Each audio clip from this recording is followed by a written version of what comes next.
रूह निकल जाए तो एक बार मौत, और अगर किसी के एहसास को ललकारा जाए तो हर मिनट में मौत।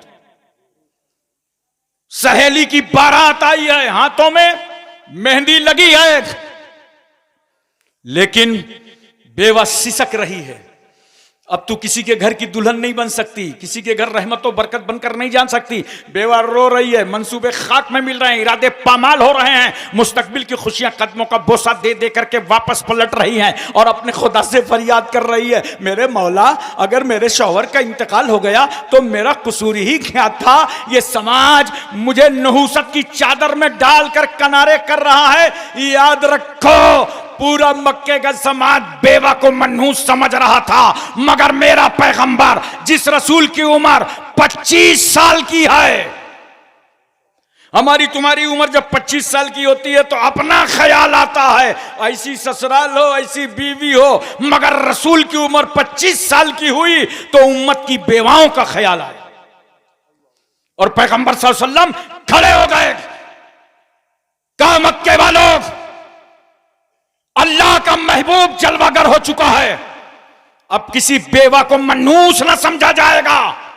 25 साल के पैगंबर ने 40 साला बेवा खदीजतुल कुबरा को अपने निकाह में ले लिया, ताकि दुनिया समझ जाए कि जिस बेवा को तुमने अभागन समझा था, मुस्तफा ने उसे सुहागन बना दिया। बेशक, सुभान अल्लाह, सुभान अल्लाह, जिंदाबाद जिंदाबाद। बहुत एक लम्हे के लिए मैं तवज्जो चाहता हूं, उलमा की खास तवज्जो चाहता हूं। मेरे रसूल सल्लल्लाहु अलैहि वसल्लम ने बेवा खदीजतुल कुबरा से निकाह किया। रसूल सल्लल्लाहु अलैहि वसल्लम ने हजरत सूदा से निकाह फरमाया। ये सब अज़वाजे मुतहरात में हैं। हजरत आयशा सिद्दीका, हजरत हफ्सा, हजरत उम्मे सलमा, हजरत उम्मे हबीबा, हजरत जैनब, हजरत मैमूना, जैनब बिन्त खजीमा, हजरत जुवैरिया, हजरत सफिया, ये रसूल की अज़वाजे मुताहरात हैं। तवज्जो कीजिए, मेरे रसूल ने बेवा से निकाह किया ताकि मेरी उम्मत के लिए बेवा से निकाह करना सुन्नत रसूल बन जाए। बेशक, बहुत खूब, जिंदाबाद। रसूल सल्लल्लाहु अलैहि वसल्लम ने कुंवारी से निकाह किया ताकि मेरी उम्मत के लिए कुंवारी से निकाह करना सुन्नत मुस्तफा बन जाए। मेरे रसूल ने तलाक शुदा औरत से निकाह किया ताकि मेरी उम्मत के लिए तलाक शुदा औरत से निकाह करना सुन्नत रसूलुल्लाह बन जाए। वाह वाह वाह, बेशक, सुभान अल्लाह, बेमिसाल रसूल, लाजवाब पैगंबर।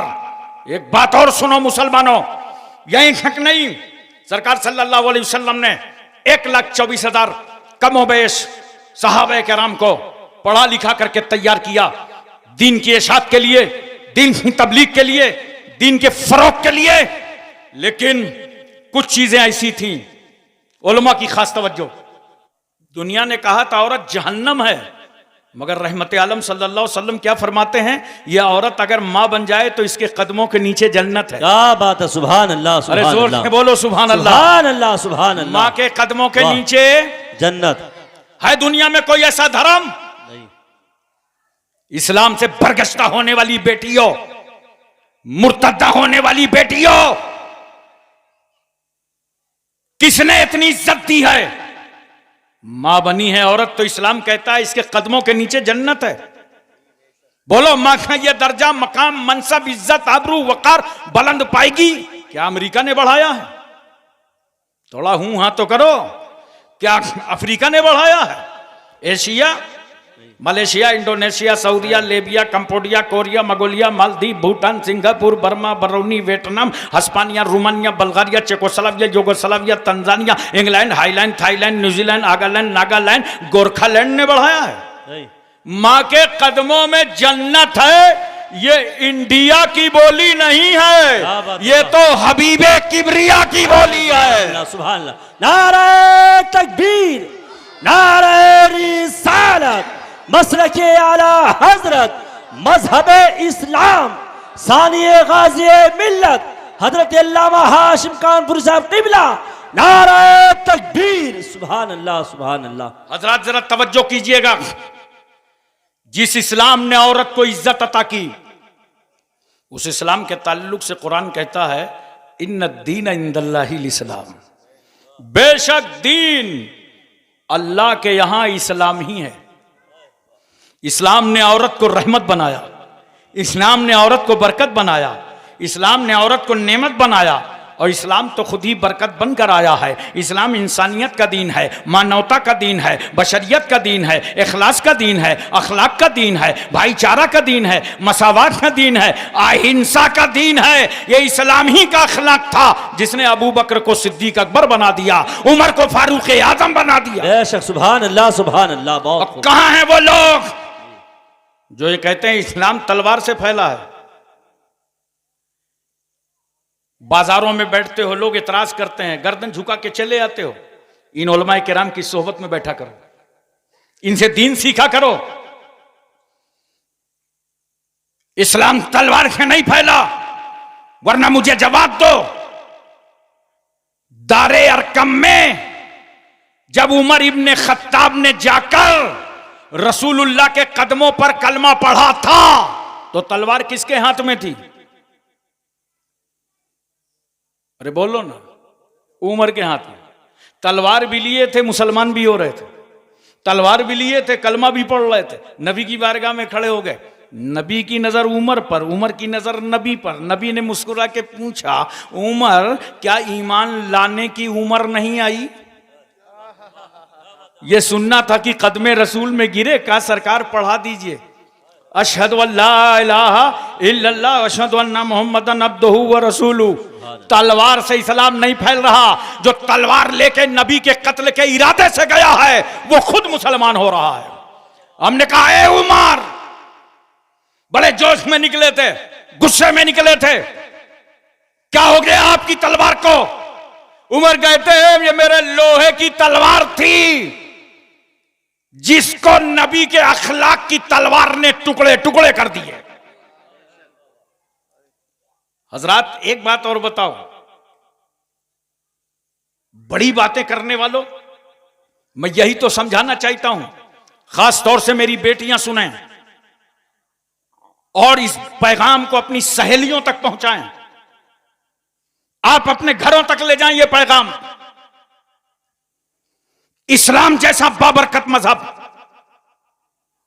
पैगंबर इस्लाम की शान, जो रहमतुल्लिल आलमीन बनकर आए हैं। बताओ, मुझे जवाब दो। समाज में 4 तबके ऐसे होते हैं जो किसी के अकीदतमंद नहीं होते, जैसे दोस्त, साथी, क्लास फेलो। एक साथी अपने साथी का अकीदतमंद नहीं होता। जो हम सबक साथी रहा हो उसको क्या अकीदत होगी उससे? चाहे जितनी बड़ी पोस्ट में आपका साथी पहुंच जाए, आईएएस हो, वो जिला अधिकारी बन जाए, जब मुलाकात होगी तो बाहों से बाहों डाल देंगे आप, कैसे हो, किस तरह हो, उसे खराब लगेगा। अबे मेरी पोस्ट नहीं समझ रिया, मैं जिला अधिकारी हूं, मगर नहीं, साथी की नजर में तो साथी साथी होता है। इसी तरह बीवी शौहर की अकीदतमंद नहीं होती। इतना खामोश हो नगलिया अकील वालों, लगता है सबकी बीवियां बहुत अकीदतमंद हैं। बोलो, बीवी शौहर की अकीदतमंद नहीं होती। ये हमारे मौलाना गुफरान साहब बैठे हैं, उलमा बैठे हैं, ये जब आपके घर जाते हैं मिलाद शरीफ में, जलसे में, कॉन्फ्रेंस में, आप कितनी इज्जत करते हो। चादर बदल दो, खुशबू फैला दो घर में, आइए हजरत तशरीफ लाइए, सुभान अल्लाह, माशा अल्लाह, मुबारक हो, आइए मुकद्दस कदम रखिए, मुबारक कदम रखिए। बोलो जी जी। लेकिन अभी नहीं, जब मैं चला जाऊं यहां से, तब कल इनसे पूछना कि जब ये अपने घर जाते हैं, कभी बीवी बोली आइए आइए मुबारक कदम रख दीजिए, आइए मुकद्दस कदम रख, हजरत जल्दी से आ जाइए, अंदर आ जाइए, कभी बीवी बोली? बीवी की नजर में तो शौहर शौहर होता। इसी तरह बच्चे बड़ों के अकीदतमंद नहीं होते। देखो, जितने बच्चे पीछे हैं, जब सलाम होगा तो सबसे आगे इंक्वायरी करो, आए कहां से? रास्ते से कि तुम्हारी टांगों के अंदर से। इसलिए कि बच्चों को बड़ों से अकीदत नहीं होती। इसी तरह इंडिया में नौकर, अरबों में गुलाम। नौकर कभी मालिक का अकीदतमंद नहीं होता, हाथ बांधे खड़ा है, यस सर, जी सर, हाँ सर। और अंदर ही अंदर कुढ़ रहा है कि 6 बज गया है, छोड़ेगा कब। क्योंकि नौकर को अपने मालिक से अकीदत नहीं होती। समाज के ये 4 तबके, दोस्त अपने दोस्त का अकीदतमंद नहीं, बीवी शौहर की अकीदतमंद नहीं, बच्चे बड़ों के अकीदतमंद नहीं, नौकर अपने मालिक का अकीदतमंद नहीं, मगर कुर्बान जाओ उस रहमतुल लिल आलमीन पर कि मेरे रसूल ने सबसे पहले अपने करीबी दोस्त सिद्दीक अकबर से कलमा पढ़वाया। सुभान अल्लाह। मेरे रसूल ने अपनी बीवी खदीजतुल कुबरा से कलमा पढ़वाया।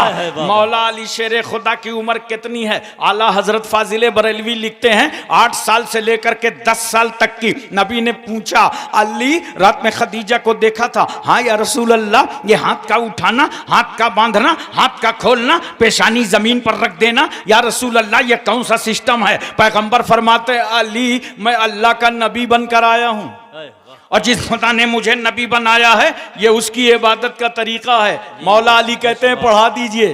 सुभान अल्लाह। ज़ैद इब्ने हारिसा गुलाम हैं, मगर सरकार ने जब इस्लाम पेश किया तो कहते हैं अशहदु अल्ला इलाहा इल्लल्लाह व अशहदु अन्ना मुहम्मदन अब्दुहु व रसूलुहु। पता चला दुनिया में जो किसी का अकीदतमंद नहीं है वो भी रहमतुल लिल आलमीन का अकीदतमंद। बेशक बेशक, बहुत खूब। सुभान अल्लाह सुभान अल्लाह। हजरात, बड़ी अहमियत की हामिल है मेरी गुफ्तगू, जरा तवज्जो कीजिएगा और घर की बेटियों को समझा दीजिएगा। इस्लाम जैसी इज्जत तुम्हें कहीं नहीं मिलेगी, कहीं नहीं मिल सकती इस्लाम जैसी इज्जत। औरत तो एक ही है, मगर देखो कभी मोहल्ले में बेटी की सूरत में नजर आती है, कभी बीवी की शक्ल में नजर आती है, कभी मां के रूप में दिखाई पड़ती है, और कभी हो सकता है शौहर का इंतकाल हो जाए तो बेवा भी हो जाती है। दूसरे के समाज में बेवा को इतना मनहूस समझा गया, अरब के लोग तो बेवा को 4 दीवारी में कैद कर देते थे। तुम्हारे शौहर का इंतकाल हो चुका है, बाहर मत आ जाना। बताओ उस बेवा को कितना समाज में रुलाया गया होगा। जब कोई बाप अपनी बेटी को अपने सहने चमन से रुखसत करता तो रुखसती के वक्त एक रेशमी कोड़ा लेता और बेटी को मारकर वो कोड़ा दामाद के हवाले कर देता, ले जाओ इसी कोड़े से मेरी बेटी पर जरा यजरबों की गर्दाने गर्दानते रहना। मैं सोच में पड़ गया, जालिम रूसी, ये तो बता बेटी का कसूर क्या था, बेटी की खता क्या थी, बेटी का जुर्म क्या था, बेटी का गुनाह क्या था? रुखसत करते वक्त तूने कोड़े बरसा दिए। तो उस जालिम का जवाब यह होगा, उसका गुनाह यह है कि मेरे घर में पैदा हो गई है। औरत की हैसियत इंतहाई जलील थी। गौतम बुद्ध कहता है औरत एक फरेब है, औरत एक धोखा है। अगर तुम आत्मा की शांति चाहते हो तो औरत से दूर भागते रहो। मशहूर फलासफर हकीम सुकरात की आवाज है कि औरत की मोहब्बत उसकी नफरत से ज्यादा खतरनाक है। अगर उसने मोहब्बत भरी नजर डाल दी तो समझ लो कि तुम तबाह हो गए। अरबाबे कलीसा कहते हैं ईसा रूहुल्लाह जो सूली पर चढ़े थे तो महज इस औरत हव्वा के गंदुम खाने खिलाने के गुनाह का कफारा अदा करने के लिए चढ़े थे। ईसाइयों की औरत मजहब की आमला नहीं बन सकती। ज्यादा से ज्यादा इतना हो सकता है कि वो नन बन जाए और अपनी जिंदगानी को गिरजा के हवाले कर दे। उसकी राय की कोई वक़्त नहीं, उसका मशवरा काबिले एतना नहीं। ईसाइयत ने तो औरत को ऐसे जंजाल में जकड़ दिया, ये बेचारी नारी अपना नाम तक न रख सकी। बाप के घर में पैदा हुई तो बाप की तरफ मंसूब कर दी गई, शादी हुई शौहर की तरफ निस्बत कर दी गई। जमाने माजी का एक पादरी ईसाई कहता है औरत खानगी खतरा है, औरत मरगूब आफत है, औरत आरास्ता मुसीबत है, औरत पैदाइशी वसवसा है, औरत शैतान के आने का दरवाजा है, औरत मर्दों के तबाह करने का आला है। गैर मुस्लिमों का कानून कहता है औरत तकदीर से ज्यादा खराब है, तूफान से ज्यादा तेज है, जहन्नम से ज्यादा अजाबदेह है। आओ आओ बेटियों, ये समाज में औरत तो एक ही थी, मगर इसी औरत को किसी ने पाप कहा, किसी ने सांप कहा, किसी ने तल्ख कहा, किसी ने सख्त कहा, किसी ने राइन कहा, किसी ने डाइन कहा, किसी ने जहन्नम कहा। अरे ये दुनिया औरत को जहन्नम कर रही है, मगर आओ आओ हम उस रसूल से पूछें जो 12 रबीउल अव्वल दोशंबा के दिन सुबह सादिक शहर मक्का में बीबी आमना की गोद में जलवागर हुआ। या रसूल अल्लाह, औरत के बारे में आपकी क्या बोली है, औरत के बारे में आपका क्या फरमाने अक़दस है, औरत के बारे में आपका क्या इरशाद गिरामी है। तो मेरा रसूल आवाज देता है, गुंबद खजरा से आवाज आती है, ऐ प्यारी उम्मत, औरत जहन्नम नहीं है बल्कि अल जन्नतो तहता अक़दामिल उम्महात। 80,000 रुपए का मोबाइल दे करके हमारी इन बेटियों की जिंदगियों से खिलवाड़ हो रहा है। और वो बेटियां जो समझती नहीं हैं, दुनियादारी के चक्कर में उनका हश्र क्या होता है, 2-2.5 महीने के बाद उन्हें छोड़ दिया जाता है या तो उनका मर्डर कर दिया जाता है। कम से कम 40 बेटियों की लिस्ट मेरे पास है कि ऐसे निकाह हुए और उन्हें जाल में फंसाया गया और फिर उनकी जिंदगी का खात्मा कर दिया गया। ये सारी खराबियां आज एक मोबाइल के जरिए से फैल रही हैं। मैं बताना चाहता हूं आज की तकरीर में, बेटियों, बहनों, माओ, जो इज्जत इस्लाम ने तुमको दी है, दुनिया का कोई मजहब वो इज्जत नहीं दे सकता है, नहीं दे सकता। जी बिल्कुल बिल्कुल, बहुत खूब, जिंदा। और हर शोबे में तुम्हें इज्जत दिया, हर मंजिल में तुमको इज्जत दिया। जब ए बेटी, तू बेटी बनकर बाप के घर में पैदा हुई तो इस्लाम ने तुझे वहां इज्जत अता किया, और जब तेरी शादी हुई, दुल्हन बनके ससुराल गई तो इस्लाम ने तुझे वहां इज्जत अता किया, और जब तू मां बनी तो इस्लाम ने तुझे मां का दर्जा अता फरमा दिया। बेशक, सुभान अल्लाह। इस्लाम जैसे मजहब ने जो इज्जतें औरतों को दी हैं, दुनिया का कोई धर्म इज्जत नहीं दे सकता। बेटियों, बहनों, माओ, मेरी शहजादियों, कनीजा ने फातिमा, तुम खुश नसीब हो कि मुस्लिम घर में पैदा हो गई हो। इसकी लाज रखो, इसकी आबरू बचाओ। यहीं तक नहीं, आज मैं पूरी दुनिया के हवाले लेकर के हाजिर हूं, और इसलिए मैं अपने उलमा से गुजारिश करता हूं कि हर आंगन में मेरी ये तकरीर पहुंचा दीजिएगा। इसकी कितनी जरूरत है। अभी मैं पूरे मुल्क के दौरे पे हूं, 3 महीने से कंटिन्यू, हर सूबे और स्टेट से शिकायतें आ रही हैं। आप गौर से सुने और अपनी बेटियों तक, अपने खानदान तक यह पैगाम पहुंचा दें। कहां कहां इस औरत को रुस्वा किया गया। वो लोग क्या इज्जत देंगे बेटी तुझे जो खुद इज्जतदार ना हो। इस्लाम आबे जमजम पी के समझ में आ सकता है, गोबर और पेशाब पीने से इस्लाम समझ में नहीं आता। वाह वाह, बहुत खूब, बहुत खूब, वाह वाह। इसलिए मैं कहना चाहता हूं, सारे हवाले जात लेकर के हाजिर हूं, और मेरी तकरीर में मजमा चाहे 2000 का हो चाहे 2 लाख का हो, मैं बात अपनी पूरी करता हूं, क्योंकि ये चैनलों की मेहरबानी है, ये करोड़ों तक मेरा पैगाम पहुंचा देंगे। तवज्जो कीजिए जरा सा। हर एक का हवाला मैं आपके सामने पहले पेश करूंगा। खुसूसी तवज्जो का तालिब हूं, चाहे बांग्लादेश की वो मनहूस औरत तस्लीमा नसरीन ही क्यों ना हो, सलमान रुश्दी क्यों ना हो, पूरी दुनिया के हवाले लेकर मैं हाजिर खिदमत हूं। सबसे पहले हम आपको अरबों के यहां लिए चलते हैं। अहले अरब एक औरत के वजूद से सिर्फ नफरत ही नहीं करता था, बल्कि जूं उस पौधे ने उस घर में जन्म लिया, उसको मसल दिया। उनकी कौमी गैरत बर्दाश्त नहीं करती थी कि किसी घर में कोई बच्ची जन्म ले ले। अगर मां की ममता जोश में आती तो बाप की नजरों से छुपा कर अपनी तमन्नाओं की तकमील करती, और जैसे ही जालिम बाप को खबर हो जाती तो दूर दराज रेगिस्तान में ले जाकर बेटी को जिंदा ही पेवंद खाक कर देता था। इसलिए क्यों अरबों का मिजाज था, बेटी पैदा हुई है, कल जवान होगी, इसकी शादी करना पड़ेगा, दूसरे के बेटे को अपने आस्थाने का दामाद बनाना पड़ेगा। लिहाजा इसकी जवानी से पहले इसकी जिंदगानी का खात्मा कर दो। अरब की जमीन पर औरतों को भेड़ और बकरियों की तरह बाजारों में बेचा जा रहा था। हिंदुस्तान में आज भी औरत को शौहर के साथ सती कर दिया जाता है और हिंदुस्तान की औरत की हैसियत एक बेजान बुत की है। मनोशास्त्र के रूप से बिच्छू से ज्यादा डसने वाली है, सांप से ज्यादा जहर रखने वाली है। शौहर के मर जाने के बाद, बेवा हो जाने के बाद निकाह सानी नहीं कर सकती, जायदाद से महरूम, विरासत से महरूम, दौलत से महरूम। रूसियों के यहां तो मसल मशहूर है कि 10 औरतों में एक रूह होती है।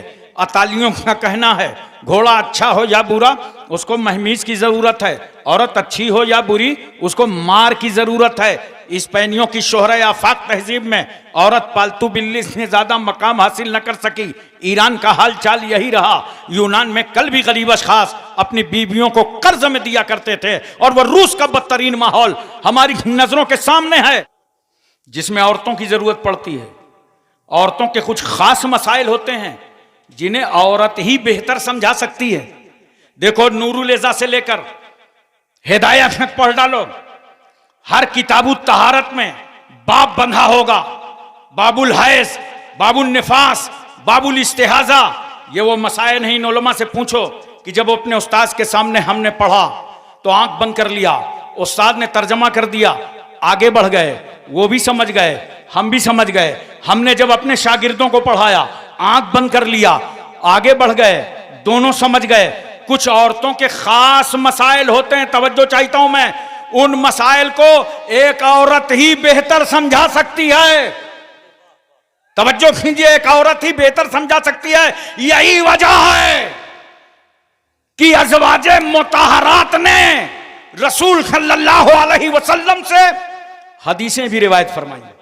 बोलो मोहब्बत से सुभान अल्लाह, सुभान अल्लाह, दिल लगा के बोलो सुभान अल्लाह। सुभान अल्लाह, हदीस की रिवायत फरमाई। वाह वाह। देखो, हजरत सूदा ने 5 हदीसें रिवायत फरमाई हैं।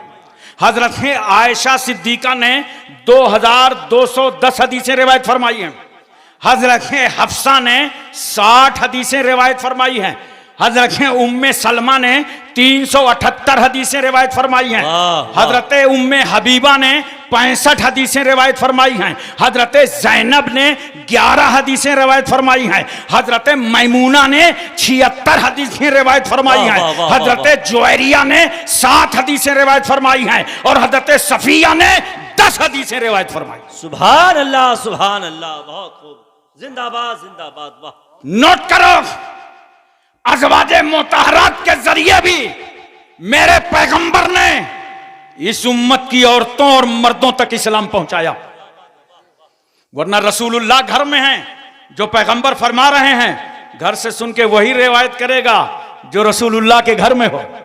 बोलो, तो अज़वाजे मुताहरात रिवायत कर रही हैं और इसीलिए हम कहते हैं हजरत आयशा सिद्दीका आलिमा थी, कारिया थी, मुफ्तिया थी।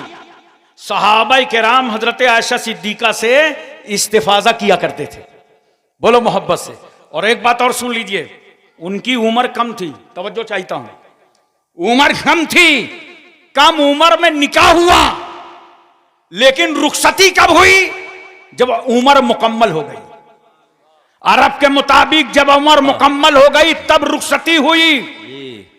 उम्र कम, और जो कम उम्र होता है उसका जहन बहुत अच्छा होता है। इन उलमा से पूछो, हुफ़ाज़ से पूछो। बेशक। अगर अभी किसी 50 साल वाले से कह दिया जाए हाफजा कर लो तो कहेगा नहीं, कोई पोता वोता पैदा होगा तो देखा जाएगा। 50 साल की उम्र में वो हाफजा नहीं कर पाएगा, 40 साल की उम्र में वो हाफजा नहीं कर पाएगा। अगर कर लिया है और उसी को बरकरार रखे तो बहुत बड़ी बात है। लेकिन एक 8 साल के बच्चे को, 7 साल के बच्चे को, 10 साल के बच्चे को, 12 साल के बच्चे को शोबे हिफ्ज़ में बैठा दो, इंशाअल्लाह 3-4 साल के अंदर वो हाफिज़े कुरान बन जाएगा। क्यों? कि उम्र कम है, जहन अच्छा है। तवज्जो कीजिए, हजरत आयशा सिद्दीका रज़ियल्लाहु ताला अन्हा से निकाह करना नबी करीम सल्लल्लाहु अलैहि वसल्लम की बेशुमार हिकमतें, मगर मैं अपनी कम इल्मी की बुनियाद पर समझने की कोशिश करता हूं। कम उम्र से निकाह फरमाया, मुकम्मल उम्र में रुखसती फरमाया, क्योंकि जब उम्र कम होती है दिमाग अच्छा काम करता है। इसीलिए तो हजरत आयशा सिद्दीका ने 2210 हदीसें रिवायत फरमाई। सुभान अल्लाह। नारे तकबीर, नारे रिसालत, सानिए गाज़िए मिल्लत, मसलके आला हजरत। सुभान अल्लाह, सुभान अल्लाह। मेरी बेटियों, तुम बंबई की अदाकारों को ना देखो, सैयदा फातिमा के किरदारों को देखो, उम्मे कुलसुम की जिंदगी देखो, ज़ैनब का नक्शे कदम देखो। आज कितना प्रॉब्लम हो गया ये मोबाइल के जरिए। मोबाइल का इस्तेमाल सही करो। एक सिक्के के दो रुख होते हैं, एक रुख अगर मिट जाता है सिक्का ही नहीं चलता। दोनों में छपाई जरूरी है। इसी तरह याद रखना, जैसे ये माइक है ना, देख रहे हो, पूरी तवज्जो है, माइक देख रहे हो, माइक से अगर गाना गाया जाए तो लानत, नौटंकी वालों के हाथ में हो तो लानत, साइनुमा के पर्दे घर में हो तो लानत, और इसी माइक से अगर कुरान पढ़ा जाए, वाह, हदीस पढ़ी जाए, जी जी, वाह, बयान किया जाए, तो यही माइक रहमत है। जी बेशक बेशक। कलम देखना है ना, बोलो, देखो कलम में भी दो रुख हैं, हाथ देखा करो, ये कलम किसके हाथ में है। कलम अगर गुस्ताखे रसूल के हाथ में है तो लानत है। यही कलम अगर थानवी के हाथ में हो लानत, अंबेडवी के हाथ में हो लानत, देहलवी के हाथ में हो लानत, गुस्ताखे नबी के हाथ में हो तो लानत। और यही कलम अगर इमाम आजम के हाथों में हो, इमाम शाफई के हाथों में हो, इमाम मालिक के हाथों में हो, इमाम मोहम्मद के हाथों में हो, यही कलाम अगर मुजद्दिदे अल्फसानी के हाथों में हो, और यही कलाम अगर मुजद्दिदे इस्लाम आला हजरत फाजिले बरेलवी के हाथों में हो, यही कलाम अगर मुफ्ती आजम के हाथों में हो, यही कलाम अगर मुहद्दिस आजम के हाथों में हो, यही कलाम अगर ताजुश शरिया के हाथों में हो तो रहमत। सुभान अल्लाह, सुभान अल्लाह, जिंदाबाद जिंदाबाद, बहुत खूब, माशाअल्लाह, सुभान अल्लाह। लिहाजा जवानों में तुमसे गुजारिश करूंगा, आज मैं सिर्फ तुम्हारे सामने तकरीर करने नहीं आया, मेरे दिल में जो एहसास उठ रहा है, जो मेरी कौम का हाल हो रहा है, जो बर्बादियां सामने खड़ी हैं, उनका एहसास दिलाने तुम्हें भी आया हूं कि खुदा के वास्ते उठो और जागो। अब हाथ में कलम ले लो, कलम से चलेगा सब कुछ। अपने बच्चों को पढ़ाओ। आज हमारे मुल्क में हमारी इज्जत क्या रह गई है? बहुत बड़ी इज्जत थी, 20% मुसलमान हैं। हिंदुस्तान की हर पार्टी चाहती थी बैलेंस वोट है, ये मिल जाए तो हुकूमत बन जाए, और तुम जब चाहते थे हुकूमत बना देते थे, जब चाहते थे बिगाड़ देते थे। लेकिन आज पार्टियां ऐलान कर रही हैं कि हमें तुम्हारा वोट ही नहीं चाहिए। ये चली गई इज्जत वोट की। अब इज्जत को वापस कैसे लाओगे? अगर अपनी अजमत रफ्ता को वापस लाना है तो मैं तुम्हें एक फार्मूला देता हूं, अपने बच्चों को तालीमी मैदान में उतार दो। बच्चों को डॉक्टर बनाओ, इंजीनियर बनाओ, आईएएस बनाओ, पीसीएस बनाओ। जब तुम्हारे बच्चे डॉक्टर होंगे, इंजीनियर होंगे, आईएएस होंगे, तो तुम्हारे दरवाजों पे फिर भीड़ लगी होगी, तुम्हारे दरवाजों पे फिर मजमा लगा होगा। अपने बच्चों को पढ़ाओ, बच्चों को तालीम दो। बहुत सारे लोग समझते हैं कि पढ़ने लिखने से होगा क्या। हम लोग जब छोटे छोटे थे तो यही लोग समझाते थे, पढ़ने लिखने से क्या होगा, नौकरी तो मिलेगी नहीं। भेजे में भरते थे, नौकरी तो मिलेगी नहीं। अब मुझे एक बात बताओ, 140 करोड़ का मुल्क है हिंदुस्तान, और नौकरी कितने लोग करते हैं? 6 करोड़।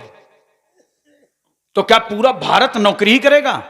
याद रखना, नौकरी की नीयत से इल्म नहीं हासिल किया जाता, नौकरी की नीयत से नहीं पढ़ा जाता। अल इल्म नूरुन, इल्म रोशनी है, और जेहालत अंधेरा है। जेहालत में अंधेरों से निकल के उजाले में आओ। जब तुम नौकरी की नीयत से नहीं पढ़ोगे, इस नीयत से पढ़ोगे कि अंधेरे से उजाले में आ जाएं, बड़ा फर्क हो जाएगा तालीम में, बड़ा फर्क। देखो, जो लोग नौकरी की नीयत से पढ़ते हैं, तवज्जो चाहता हूं, जब नौकरी नहीं मिलती तो पंखे में लटक जाते हैं। अरे बोलो ना, फांसी लगा लेते हैं। बहुत मेहनत किया था, यहां तक पहुंचे, नौकरी नहीं मिले, अपना वजूद मिटा लेते हैं। लेकिन एक बात बताओ, कभी पूरे भारत में तुमने दस्तारबंदी के बाद, दस्तार फजीलत के बाद, हाफिज आलिम मुफ्ती होने के बाद किसी आलिम दीन को देखा कि खुदकशी किया हो? नहीं। वाह क्या बात है। अरे बोलो भाई। वाह वाह। किसी हाफिज कुरान को देखा? किसी कारी कुरान को देखा? क्यों? उसने नौकरी की नीयत से पढ़ा ही नहीं है, उसने तो पढ़ा है दीने मुस्तफा की नीयत से, अल्लाह की रजा के लिए पढ़ा है। नौकरी मिले तब भी रजा इलाही के लिए काम, न मिले तब भी काम, तनख्वाह ज्यादा हो तब भी दीन की बात, तनख्वाह कम हो तब भी दीन का काम। बेशक, सुभान अल्लाह सुभान अल्लाह। बहुत खूब, जिंदाबाद जिंदाबाद। वाह। इसलिए दोस्तों, रोटी, कपड़ा, मकान, इसका शौक कम कर दो। अगर 4 जोड़े कपड़े सिलवाते हो साल में, 2 ही जोड़े सिलवा के काम चला लो। क्यों? अभी तुम्हारे 2 जोड़े कोई नहीं देखेगा, पढ़ रहे हो। और अगर इसी तरह जिंदगी गुजार दिया, पढ़ाई न की, तरक्की न किया, तो समाज तुमसे मुतालबा करेगा कि हर शादी में कपड़े बदल के आओ, और तुम्हारी आमदनी है नहीं तो शर्म से चकनाचूर हो जाओगे। अगर ये जिंदगी किफायत शारी से गुजार दोगे और पढ़ाई के मैदान पे आगे आओगे, तो इंशाअल्लाह अगर तुमने 15 साल मेहनत कर दी पढ़ने में, तो 80 साल तक मुस्कुरा के जिंदगी गुजारोगे।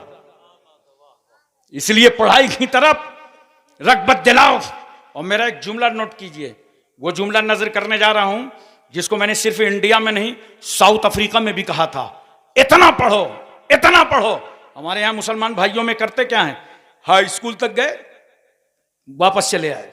बहुत हद हुई, इंटर तक गए, वापस पलट आए। इंटर में फेल हो गए, माँ के पास गए, मुंह बना के बैठ गए। माँ ने पूछा क्या हुआ बेटा? अम्मा फेल हो गए। माँ डांटने लगी तो कहता नहीं समझो तो तासुब का जमाना है। अबे ये नफरत फैला रहा है, जबरदस्ती का प्रोपगंडा कर रहा है। हाई स्कूल और इंटर के इम्तिहान ये कंपटीशन का दौर है, तेरा नाम थोड़ी बताया जाता है, रूल नंबर से काम होता है। मेहनत किया नहीं और बता रहा है कि मुसलमान थे इसलिए फेल कर दिए गए। नहीं, मुसलमानों अपनी औलादों को मेहनत से पढ़ाओ, और इतना पढ़ाओ, इतना पढ़ाओ कि अपने वतन की जरूरत बन जाओ। अगर तुम अपने वतन की जरूरत बन गए तो सदरे जमहूरिया तुम ही बनाए जाओगे। हजरात, में अर्ज कर रहा था, दोनों पहलू देखो। मोबाइल देखा है ना? मोबाइल का हाल तो यह है कि मेरा ख्याल है कि हर 2 आदमी पर एक मोबाइल होगा। मैं हैदराबाद दारुस्सलाम गया था रबीउल अव्वल शरीफ में, ओवैसी साहब ने दावत दी थी तकरीर करने के लिए। तो हैदराबाद का हाल यह है कि हर 4 आदमी पर एक पीर, इतने पीर हैं कि हर 4 पर एक पीर का एवरेज। मुजफ्फरपुर बिहार गया तो वहां हर 3 आदमी पर एक पीर। इस तरीके से ये मोबाइल का एवरेज है, हर 2 आदमी पे एक मोबाइल, 3 आदमी पे एक मोबाइल, मोबाइल पे मोबाइल। बोलो है कि नहीं है? अच्छा ठीक है, रखो मोबाइल, बस दोनों रुख इस्तेमाल करो। मोबाइल के जरिए सबसे ज्यादा इस वक्त झूठ बोला जा रहा है, नहीं बोला जा रहा? अच्छा खासा नगलिया अकील में वो फोन किया, देखा किसका है, समझ गए मतलब का नहीं है। उसने कहा अरे अब्दुल्ला भाई कहां हो? मैं नगलिया अकील आ रहा हूं। अरे मैं तो निकल गया मुरादाबाद। देखा कैसा झूठ बोल रहा है। घंटी बजी, 2-4 घंटी तो नजरअंदाज कर दिया। तीसरी घंटी में बच्चे से कहा बेटा बहुत देर से भेजा खा रहा है, फोन उठाओ और इसको बोलो पापा चार्जिंग में लगा के चले गए। बच्चे ने फोन उठाया, हाँ अंकल, हाँ बेटा, कहाँ है पापा? अंकल पापा कह रहे हैं ये बहुत देर से भेजा खा रहा है, इसको बता दो कि पापा चार्जिंग में लगा के चले गए। देखा तुमने अपनी औलाद को घर में झूठ सिखाया, मोबाइल के इस्तेमाल में झूठ सिखा दिया। बोलो कितना झूठ बोला जा रहा है मोबाइल के जरिए से। नोट करो मुसलमानों, आज इसी मोबाइल के जरिए से न जाने रिश्ते कहां से कहां हो रहे हैं।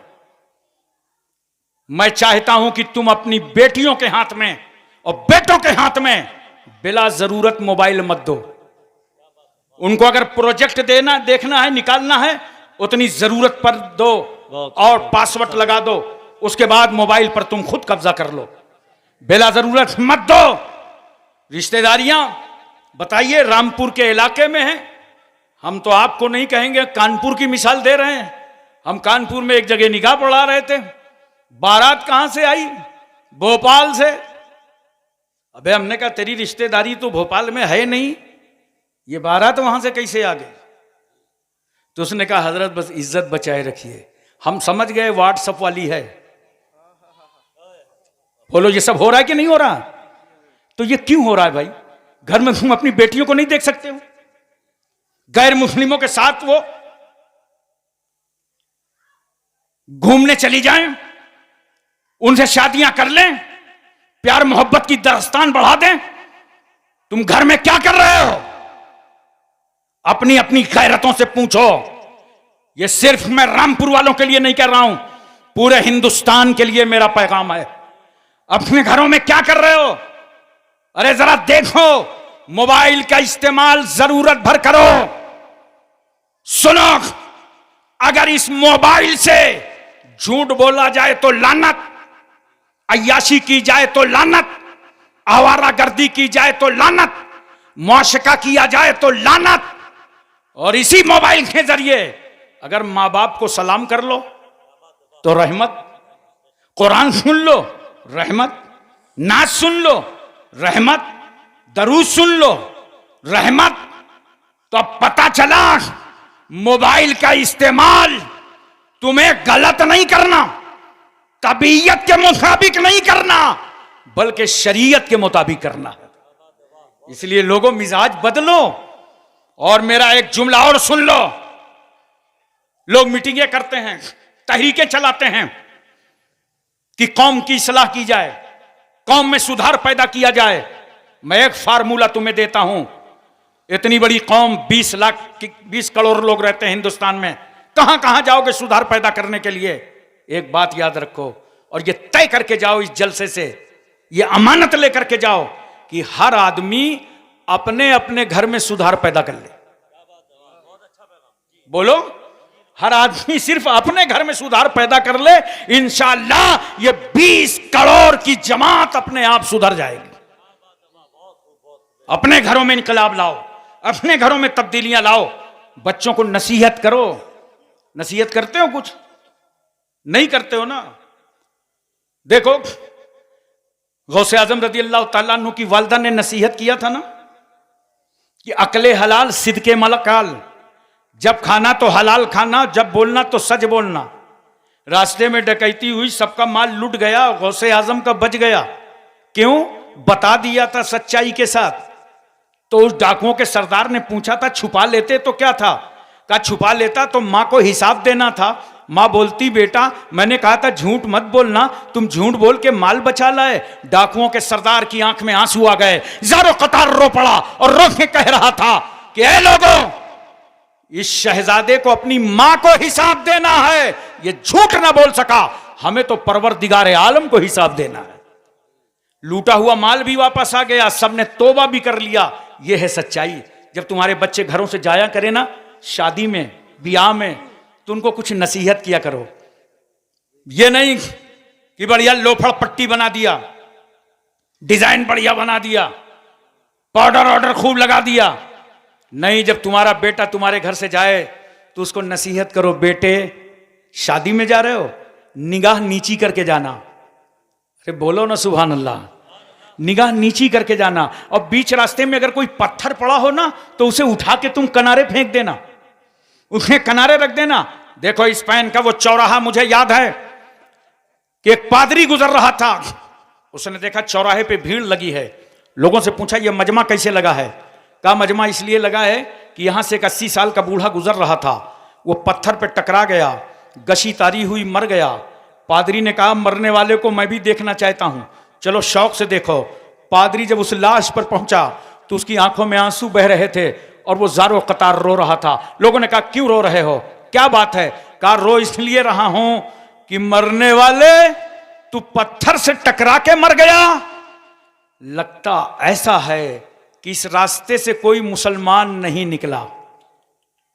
लोगों ने पूछा मुसलमान निकला होता तो क्या रास्ता बदल देता, मलकुल मौत का रूट बदल देता? का रास्ता तो न बदलता, मगर बीच रास्ते में जो पत्थर पड़ा था, अगर मुसलमान निकला होता तो इसे उठा करके वो किनारे कर देता। अपनी औलादों को नसीहतें किया करो, भूल गए हो अच्छे तरीके बताया करो। बेटे बड़े मिल जाएं तो ताजीम करना, छोटे मिल जाएं तो उन पर शफकत करना। पिछली बहुत सारी बातें हम भूलते चले जा रहे हैं, इसीलिए तबाहियां हमारे साथ ज्यादा आ रही हैं। पहले सब्जी खरीदने जाते थे ना बाजार, तो पूरा झोला भर गया, सब्जी खरीद लिया, बोलो तो सब्जी वाला क्या करता था, थोड़ी सी हरी धनिया, थोड़ी सी मिर्चा, पुदीना पेमेंट लेने के बाद अलग से डाल देता था। तो आप बहुत खुश हो जाते थे, अरे यार बड़ा अच्छा आदमी है, इतनी मिर्ची और धनिया इसने अलग से दे दिया। जानते हो ये तरीका उसका क्या है? इसको इंडिया में तो कहेंगे कस्टमर को खुश करना, लेकिन हकीकत यह है इस्लाम ने कहा है मोमिनों को खुश रखो। हुजूर महबूब इलाही लिखते हैं कि मुझे एक खत मिला था जिसमें लिखा था बाजार में इतनी कीमती चीज कोई नहीं है जितनी कीमती चीज एक मोमिन के दिल को राहत पहुंचाना। दूध लेने जाते थे, दूध वाला नापता था, उसके बाद थोड़ा सा, अरे बताओ ना यार, थोड़ा सा बढ़ा देता था तो आप खुश हो जाते थे। जी जी। घर में अच्छा खाना पकता था, खीर पकती थी, सालन पकता था, तो थोड़ा सा पड़ोसी के यहां भिजवा देते थे, यही ना। और यह होता था कि कल मेहमान आएंगे तो कहते थे आज अच्छा खाना ना बनाओ, कल बनाना, मेहमान आएंगे, मेहमान आएंगे तब खाना खाएंगे। अब 4 घंटा बैठा रह जाए मेहमान, लेकिन प्रोग्राम यह है मेहमान चला जाए तो खाना खाए। मुंबई चले जाओ तो घंटों वो चाय पिलाता रहेगा, आधा आधा घंटे में चाय पिलाता रहेगा, खाना नहीं खिलाएगा। तवज्जो देखिए, और जबकि मेरे आका सल्लल्लाहु अलैहि वसल्लम फरमाते हैं तामुल वाहिद यकफी लिल इस्नैन, एक का खाना 2 के लिए काफी होता है। जी वाह वाह, बेशक बहुत खूब। पूछो इब्राहिम अलैहिस्सलाम से, दस्तरखान लगाते थे और कोई मिलता नहीं था तो मीलों ढूंढने चले जाते थे, कोई मेहमान जाए तो खाना खाएं। मौला अली शेर खुदा की आंख में आंसू थे, लोगों ने पूछा क्यों रो रहे हैं? कहा आज 3रा दिन गुजर रहा है मेरे घर में कोई मेहमान नहीं आया। जरा ये माहौल बनाओ, ये मिजाज बदलो मुसलमानों, अपने आप में तब्दीली लाओ और एक सच्चे मुसलमान बन करके जिंदगी गुजारो। देखो ना आज क्या कर रहे हैं हमारे नौजवानों को, आइडियल किसको बना लिया। कितने अफसोस की बात है, मुंबई के अदाकारों को, जिसको देखा कि फटी पैंट पहने हुए सब फटी पैंट खरीद लाए, बोलो, और इतनी टाइट पैंट पहनते हैं पता नहीं चलता इसने पैंट को पहना है कि पैंट ने इसको पहना।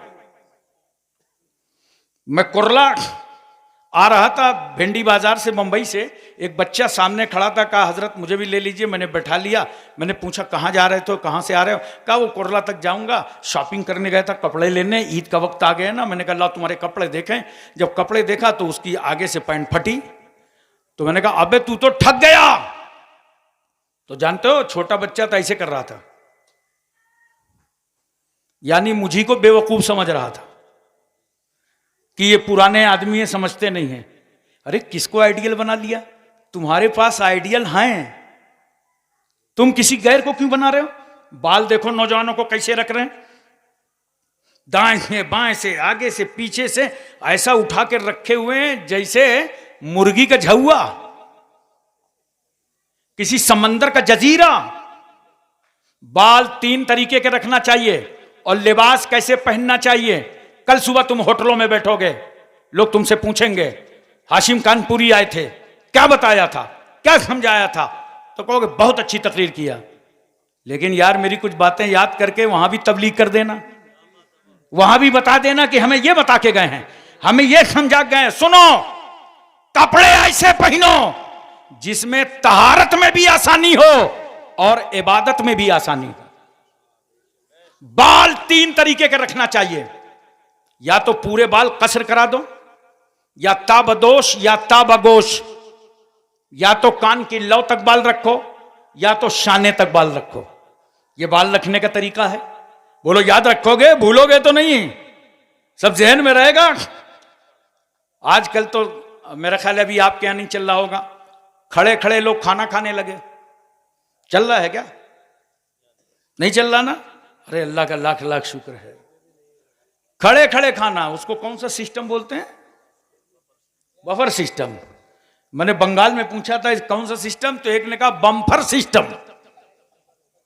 क्या सुन्नतों का मजाक उड़ा रहे हो? खड़े खड़े खाना खा रहे हो? बोलो, सुन्नतों का मजाक उड़ा रहे हो। और बाद में कहोगे कि मौलाना लोग मुर्गा बहुत खाते हैं। और ये याद रखें उलमाए किराम, ये वही बोलता है जो कभी किसी आलिम की दावत नहीं करता, किसी इमाम की दावत नहीं करेगा, वही बोलेगा मौलाना लोग मुर्गा बहुत खाते हैं। बोलो, हमेशा याद रखना। अरे भाई मैं तुम्हें बता दूं, कभी अकल से सोचो, अगर मुर्गा बहुत खाते हैं तो कहां खाते हैं? और मैं तुम्हारे ही दस्तरखान पे तो खाते हैं। और अगर तुम भी मुर्गा खाना चाहते हो तो बड़ा आसान तरीका है, पढ़ो नमाज़े पंजगाना, पढ़ो फजर बाद असर बाद तस्बीह फातिमा, अल्लाह तुम्हारा रिस्क कुशादा फरमा देगा। बेशक, सुभान अल्लाह सुभान अल्लाह। थोड़ी मेहनत क्यों करो मेरे भाई?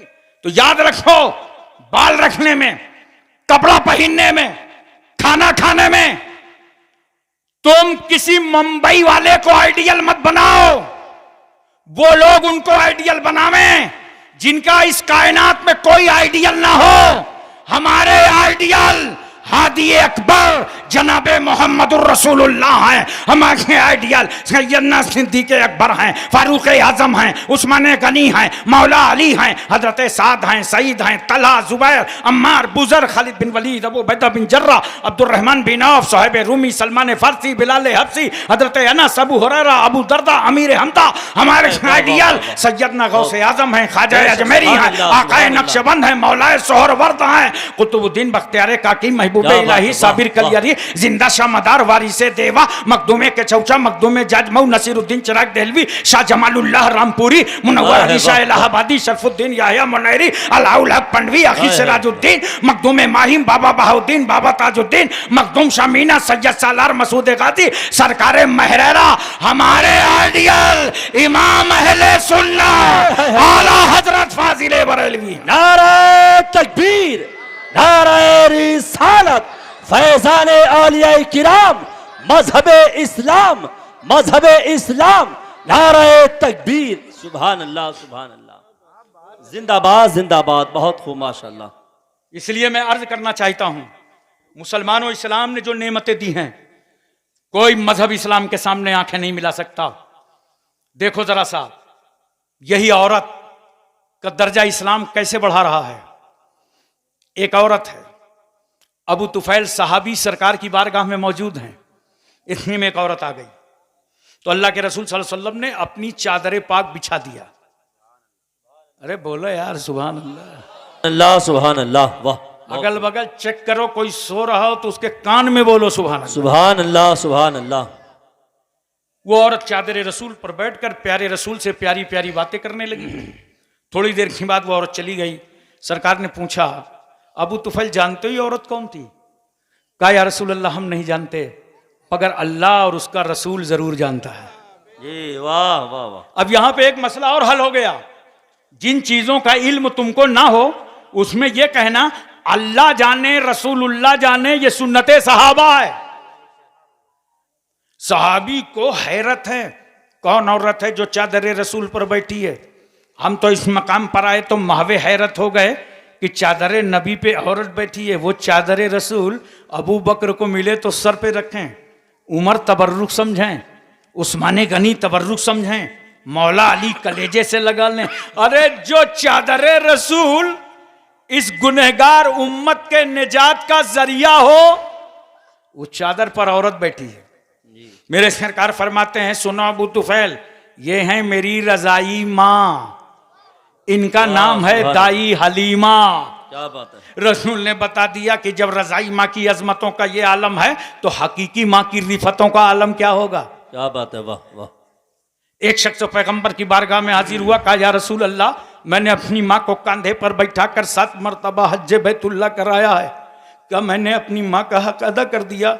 मेरे पैगंबर फरमाते हैं अभी तो तुम इतना भी नहीं अदा कर सके जितना कि तेरी माँ ने तुझे गीले बिस्तर से उठाकर सूखे बिस्तर पर लेटाया था और खुद गीले बिस्तर पर लेट गई थी। एक शख्स पैगंबर की बारगाह में हाजिर हुआ का सरकार, मैंने अपनी माँ को कंधे पर बैठाकर अरब का पूरा रेगिस्तानी इलाका अबूर कराया, पैरों में वरम आ गया, आबले पड़ गए, क्या मैंने अपनी माँ का हक अदा कर दिया? मेरे रसूल फरमाते हैं मुमकिन है तुम्हारी ये मेहनत व मशक्क़त अल्लाह तबारक व तआला उस छोटे से दर्द के एवज में कबूल फरमाए जो तुम्हारी पैदाइश में तुम्हारी माँ को कई बार दर्द हुआ था। इस्लाम की बेटियों, इस्लाम की शहजादियों, आओ मां बनने के बाद इस्लाम कितना दर्जा बढ़ा रहा है, कितना मर्तबा बुलंद कर रहा है। नौजवानों, इस मौके पर मैं तुमसे कहना चाहता हूं, अगर किसी की मां जिंदा हो ले लो दुआएं, बाप जिंदा हो ले लो दुआएं। तुम्हारे घर का पीर, सबसे बड़ा पीर तुम्हारी मां है, तुम्हारा बाप है। बहुत सारे लोग देखो मजारों पे आते हैं ना हाजिरी देने के लिए, और जाते ही गए और मजार को दाबने लगे, लगता है बाबा बहुत थके हुए हैं, आज ये फर्मा बरदार मुरीद आया है, सारी थकावट उतार देगा। सुनो, मजारों को जा करके दावा ना करो, ये जाहिलाना रस्में हैं, बल्कि सुन, अगर साहिबे मजार के सदके में तुझे खुदा से कुछ लेना है तो मजार जाने से पहले अपनी मां के पैर दबा के जाया करो, अपने बाप के सर में तेल डाल करके जाया करो। जब मां बाप को राजी करके जाओगे और वहां दुआ करोगे तो तुम्हारे हाथ समटने ना पाएंगे, बाबे इजाबत से दुआ टकरा जाएगी, इसलिए कि ये वो बंदा दुआ कर रहा है जिसकी मां भी राजी है, बाप भी राजी है। लो, अब तो वली राजी हो गया, जब वली राजी हो गए तो अल्लाह का रसूल राजी हो गया, और जब रसूल राजी हो गए तो अल्लाह राजी हो गया। बेशक बेशक, बहुत खूब, जिंदाबाद जिंदाबाद, वाह सुभान अल्लाह। बहुत सारे लोग जानते हो, मैं एक बात बताऊं, नौजवानों का कुछ का मिजाज बदल जाता है, शादी होने के बाद उनकी बोली ही बदल जाती है। कल तक जिस माँ को माँ कहते थे उसको बुढ़िया कहने लगे, और जब 10 बजे 11 बजे 8 बजे घर आते हैं ना, 1 किलो मिठाई का डब्बा लेके वहीं से झांकते हैं कि माँ तो नहीं देख रही, बाप तो नहीं देख रहा, निगाह बचाया, बीवी के कमरे में चले गए। मैं तुमसे पूछता हूं नौजवानों, ये 1 किलो मिठाई का डब्बा तुमने किसकी नजर से बचाया? किसकी नजर से बचाया? मां की नजर से? अरे देख, उसके हाथ तो लरज रहे होंगे, इस उम्र में तो वो उठ नहीं पाती होगी। नादान, अगर मां के हाथ में लाके डब्बा रखा होता तो मां तो न खाती, लेकिन उसके हाथ लग जाने से मिठाई की मिठास बदल जाती। मां बाप की निगाहों को इस तरह धोखा देने वालों, बाप की तुम टूटी लाठी नहीं बनवा पाते, कुत्तों और बिल्लियों को दूध पिलाते हो, मां की आंख का टूटा चश्मा नहीं, टाइम पर उनकी दवाइयां नहीं। बदलो आपको, वरना ये इंतकाम खुदा की कुदरत इस जमीन पर तेरी औलाद के साथ तुझसे लेगी। जरा तवज्जो कीजिएगा, ले लो दुआ, मां बाप की दुआ ले लो। आज तक मैंने दुनिया में कामयाब आदमी नहीं देखा कि कामयाब हो गया हो और उसके साथ मां बाप की दुआ ना हो। कामयाब वही हुआ है जिसको मां ने उठा करके झोली दुआ दे दी हो, बाप ने जिसे दुआ दे दी हो, वही इस समाज में कामयाब नजर आता है। कभी मां को दुख न देना, बाप को तकलीफ न पहुंचाना, वरना अगर तुम्हारे दुख देने से, तकलीफ पहुंचाने से मां की आंख में आंसू आ गए, बाप रो पड़ा, तो ऐसे समझना कि तुम्हारी कश्ती समंदर में चल रही थी और समंदर का पानी तुम्हारी कश्ती में आ गया। बोलो, अगर कश्ती में समंदर का पानी आ जाए तो उसको डूबने से कोई बचा पाएगा? इसी तरह अगर दुखी होकर तेरी माँ ने अपनी आंख में आंसू तैरा दे दी तो समझ लेना तेरी जिंदगी की कश्ती में पानी आ गया है। अब इसको गर्काब होने से कोई ना बचा पाएगा। अपने माँ की इज्जत करो, बाप की इज्जत करो, उनका एहतराम करो। बड़ी मशक्कतों से पाला है। जब तुम इस मंजिल पे आओगे ना तब पता चलेगा किस तरह एक माँ बेटे को पालती है और किस तरह एक बाप बेटे की परवरिश करता है। बाप से ज्यादा तो कोई बर्दाश्त ही नहीं करता। इसलिए माँ तो बता देती है मैंने मुसीबत से पाला है, लेकिन बाप तो ये जुर्रत भी नहीं कर पाता, ये हिम्मत भी नहीं कर पाता औलाद के सामने ना कहता है कि तुम्हें पाला है, तुम्हें परवरिश किया है। थप्पड़ खा करके, तमाचे खा करके, गालियां सुन करके घर आता है तो औलाद के सामने मुस्कुरा देता है ताकि ये ना देखें कि मेरा बाप मुसीबतें झेल करके आया है। अरे वो एक बाप 10 बच्चों को घर में पाल रहा है, तुम 10 उस बूढ़े बाप को नहीं पाल पाते। नहीं पाल पाते जी, बिल्कुल। मोहब्बत करो अपने बाप से, अदब बजा लाओ बाप का। और जब दुनिया में नहीं रहेगा ना, देख, मैं उस दिन अपने को जवान समझा था। 2019 में मैं जवान समझा था। इतने दिन तक मैं अपने को बच्चा समझता रहा। जब तक मेरे बाप का साया मेरे सर पर था मैं बच्चा समझता रहा कि मैं बच्चा हूं। और बाप का साया उठा तब ये दुनिया के अंधेरे और उजाले समझ में आए। कदर करो, बाप की इज्जत करो। पूरी कुर्बानी कर देता है जिंदगी की। शुगर उसको हो जाए, हार्ट अटैक की बीमारी उसको पैदा हो जाए, ब्लड प्रेशर उसको हो जाए, टीवी उसको हो जाए, तमाम बलाएं उसको झेल ले, बदन में दर्द, हाथ में दर्द, कमर में दर्द। ये क्यों पैदा होता है? ये आल औलाद के लिए वो बेतहाशा मशक्कतें करता है। आराम को आराम नहीं समझता। नौजवानों, अपने बाप की कदर करो, बाप से मोहब्बत करो। और अगर माँ बाप जिंदा हैं तो ले लो दुआएं, दुआएं ले लो। बायजीद बुस्तामी हैं जिनकी मां ने कहा बेटा पानी लाओ। बायजीद बुस्तामी आए, प्याले में पानी लिया, मां के सराहने आए तो देखा मां की आंख बंद है। खड़े हो गए कि जब मां की आंख खुलेगी तो पानी पेश करूंगा।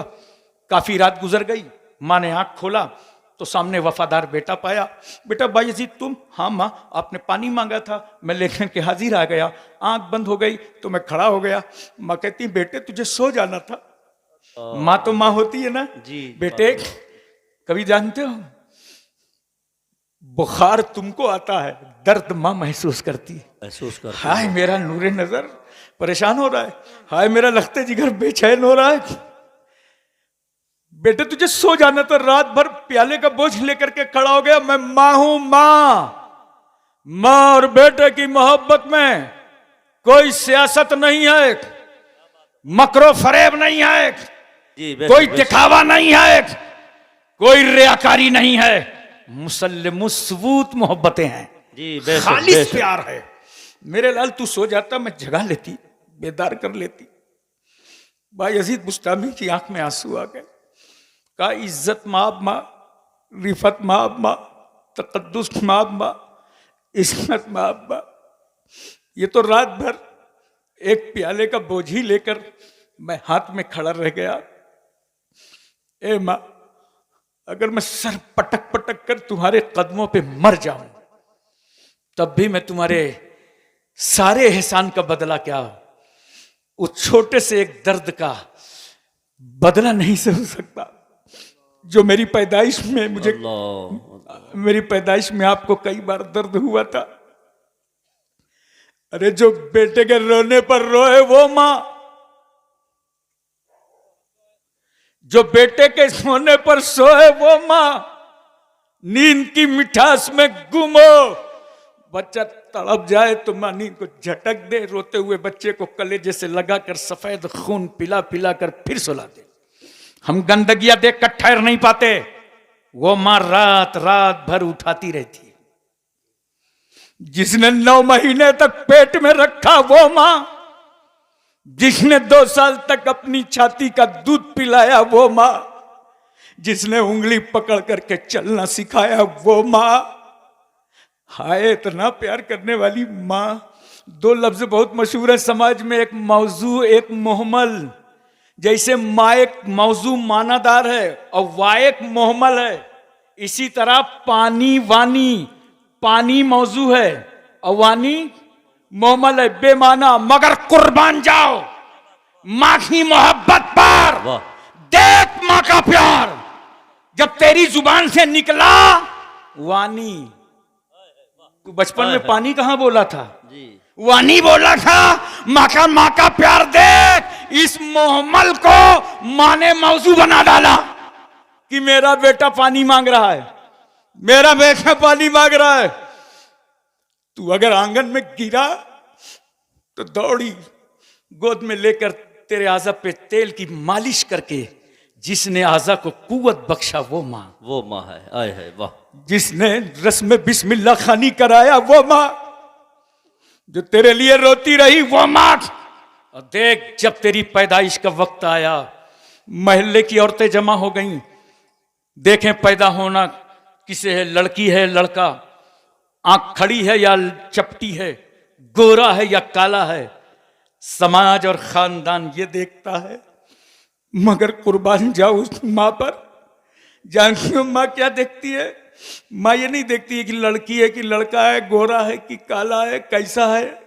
नहीं, माँ कहती है घर वालों से खाली इतना बता दो पैदा होने वाला जिंदा है कि नहीं। आए है वाह वाह, क्या बात है, बहुत खूब। जिंदाबाद जिंदाबाद। सांसें ले रहा है कि नहीं ले रहा? मेरा नूरे नजर, मेरी लगते जिगर, मेरी बेटी मेरा बेटा कोई हो, ये बताओ सांसें चल रही हैं कि नहीं? वाह वाह। इतना प्यार करने वाली माँ, इतनी मोहब्बत करने वाली माँ। बायजीद बुस्तामी कह रहे हैं, माँ तुमने तो इतनी कुर्बानियां दी हैं, मैं रात भर प्याले का बोझिल तो लेकर के खड़ा रह गया। तुमने तो 9 महीने तक मुझे अपने पेट में रखा है, 2 साल तक का छाती का दूध पिलाया है, मैंने तुम पर कोई एहसान नहीं किया। हाँ माँ, अगर अपने बेटे की ये अदा पसंद आ गई है तो बस जुबान खोलो, दुआ दे दो। बेशक, सुभान अल्लाह सुभान अल्लाह। नारे तकबीर, नारे रिसालत, अजमते वालिदैन, अजमते वालिदैन। सुभान अल्लाह सुभान अल्लाह। माँ ने जुबान खोला, दुआ दे दिया। ऐ अल्लाह, जो बेटा बायजीद बनकर आया था, मौला उसे वापस होने से पहले तू अपना वली बना ले। सुभान अल्लाह। माँ की दुआ थी, बाबे इजाबत से टकरा गई, अल्लाह ने मनसबे विलायत अता फरमा दिया। यह है माँ का दर्जा। मैं बेटियों तुमको यही तो बता रहा हूं, माँ बनोगी तो इतने मर्तबे इस्लाम देगा। और वहां कुछ नहीं है, नार है, शकर है, जहन्नम है, इसके अलावा कुछ नहीं है। इस्लामी मजहब ही तुम्हें जन्नती बना सकता है। तुम्हारे कदमों में जन्नत की गारंटी इस्लाम ही दे रहा है। देखो जरा सा और सुनो, शादी होती है बेटियों, फिर देखो तुम्हारा दर्जा क्या बुलंद होता है। सरकार सल्लल्लाहु अलैहि वसल्लम क्या फरमाते हैं? यतीम है वो शौहर जिसकी बीवी ना हो, और यतीम है वो बीवी जिसका शौहर ना हो। सरकार सल्लल्लाहु अलैहि वसल्लम ने हमको और आपको नजरिया अता फरमाया, ए लोगों, हमारे तुम्हारे घर जो औरत आती है, बीवी आती है, तो सिर्फ बीवी बनकर नहीं आती, वो रहमत और बरकत बनकर आती। मगर बहुत सारे लोग तो समझते हैं कि झाड़ू बर्तन के लिए आई है। और अगर कहीं जहेज कम लाई तो आप न्यूज सुनेंगे कि एक स्टोव दुर्घटना में बहू की मृत्यु हो गई। जानते हो ये स्टोव हमेशा बहू पे फटता है, वो बुढ़ीवा सास पे नहीं फटता जो सुपारी काट काट खाती रहती। और हमने अखबारात पढ़े, न्यूज सुना है, रसायल देखें, स्टोव पर मरने वाली बेटी का नाम शमसुन्निसा, कमरुन्निसा, जैबुन्निसा, जमीला नहीं मिला, सुशीला मिला है। और अगर शाजो नादिर मिल भी जाए तो इसका कोई एतबार नहीं है। मगर जब एक बेटी को जहेज के लालचियों ने आग में झोंक दिया, घासलेट डालकर, मिट्टी का तेल डालकर, जहेज के पुजारियों ने उसे मौत के घाट उतार दिया, तो हम हिंदुस्तानी हैं, ख्वाजा गरीब नवाज के छत्र छाया में रहते हैं। हमारा एहसास जाग उठा। ये तो भारत का एक नागरिक चला गया, भारत का एक वोटर चला गया, भारत का एक बाशिंदा चला गया। इसलिए हम कहते हैं, ऐ लोगों, अगर तुम्हें अपना समाज समझ में ना आ रहा हो, अपना समाज का जहेज समझ में ना आ रहा हो, तो इन बेटियों की जिंदगियों से खिलवाड़ मत करो। आओ आओ, सैयदा फातिमा का जहेज तुम्हारा इंतजार कर रहा है। वाह बेशक, सुभान अल्लाह, जिंदाबाद जिंदाबाद। देखो, सरकार सल्लल्लाहु अलैहि वसल्लम ने अपनी बेटी का निकाह फरमाया, और जहेज में क्या दिया सरकार सल्लल्लाहु अलैहि वसल्लम ने? एक बान की चारपाई, एक चमड़े का गद्दा जिसके अंदर रूई के बजाय खजूर के पत्ते, एक छागल, एक मशकीजा, 2 मिट्टी के घड़े, आटा पीसने की चक्की।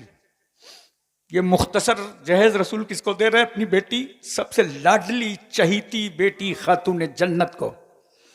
मेरे रसूल कुछ भी दे सकते थे, बागे फितक के मालिक थे, मुस्तफा कुछ भी अता कर देते। खुदा के खजानों की कुंजियां रसूलुल्लाह के पास, नबी कुछ भी दे देते, मगर नहीं मुख्तसर से दिया। क्यों? मेरे रसूल ने अपनी बेटी फातिमा को ये मुख्तसर जहेज देकर 1400 साल पहले ही उम्मतियों के आंखों के आंसू पोंछ दिए। हमारी बेटियों के आंखों के आंसू पोंछ दिए कि अगर किसी के बाप गरीब हो और जहेज कम दे तो वो बेटी रोने ना पावे, और ये समझ ले कुछ हो या ना हो, सुन्नते फातिमा अदा हो गई है। बात है, वाह सुभान अल्लाह, सुभान अल्लाह। बेटियों सुनो, यहीं तक नहीं, इस्लाम जहां इज्जत देता है वहीं तुम्हें हर दरवाजे पर हक देता है। तवज्जो चाहता हूं, हर दरवाजे पर हक देता है। बाप के घर में पैदा हुई, इस्लाम ने कहा बेटी बाप के माल में तेरा हक। है, क्या बात है, वाह। शादी हुई, बीवी बनी, इस्लाम ने कहा सुन, शौहर के माल में तेरा हक, वाह। और जब मां बनी तो इस्लाम ने कहा बेटे के माल में तेरा हक है, वाह वाह, सुभान अल्लाह, वाह। इस्लाम इज्जत भी दे रहा है और इस्लाम हक भी दे रहा है। इस्लाम की औरतों पर अता है, और जिसकी नजरों में ये खता है जहन्नम उसका।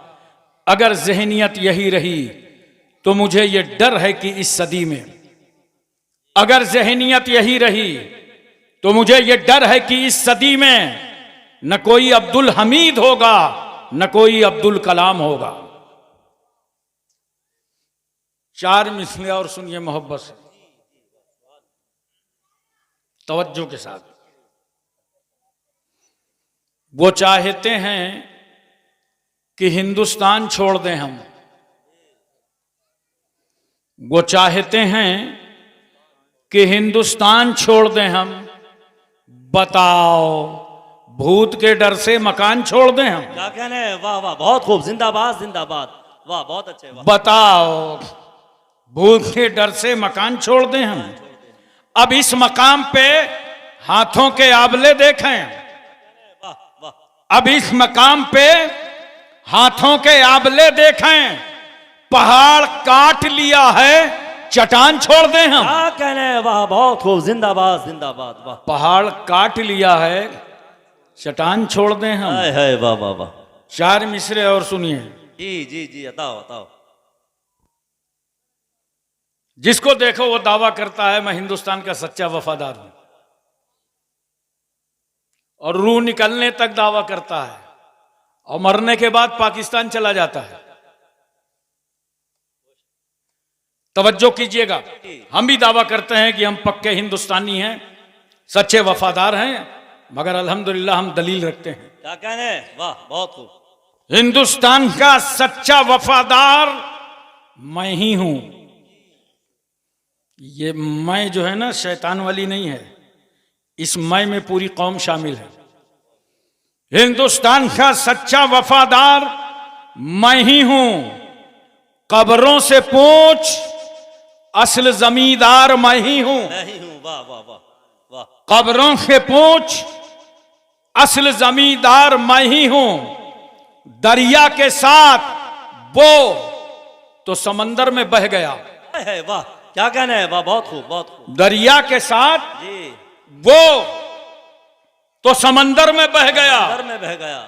बड़ा माकूल इंतजाम है बहाने का। ये राप्ती है, घाघरा है, ये सरयू है, ये गंगा है, ये जमुना है, सब बंगाल की खाड़ी में गए, समंदर में, दरिया के साथ वो तो समंदर में मिल गया, मिट्टी में मिलके मिट्टी का हकदार मैं ही हूं। मैं ही हूं। वाह, बहुत खूब, जिंदाबाद जिंदाबाद। मिट्टी में वाह, मिल के मिट्टी का हकदार मैं ही हूं। मैं ही। क्या कह हजरात, रहे हैं, वाह सुभान। इस वक्त एक बहुत बड़ा प्रॉब्लम है मुल्क में, और वो ये है कि बाज़ाब्ता मुसलमान दुश्मन ताकतों ने तहरीकें चला रखी हैं और तंजीमें बना रखी हैं और उस पर इनामात रखे हैं कि 2.5 3 लाख रुपए लो और किसी मुस्लिम जवान बेटी को अपने जाल में फंसा लो, उसे गुमराह कर दो, उसे मुर्तद्दा बना दो, इर्तिदाद के जाल में उठा के डाल दो, वो इस्लाम जैसा पाकीज़ा मजहब छोड़ दे। ऐसा बहुत कुछ हो रहा होगा। सोशल मीडिया का जमाना है, आपने भी सुना होगा, उसका पता है। वाखिर दावाना अनिल हम्दुलिल्लाहि रब्बिल आलमीन। अस्सलाम वालेकुम। तशरीफ रखें।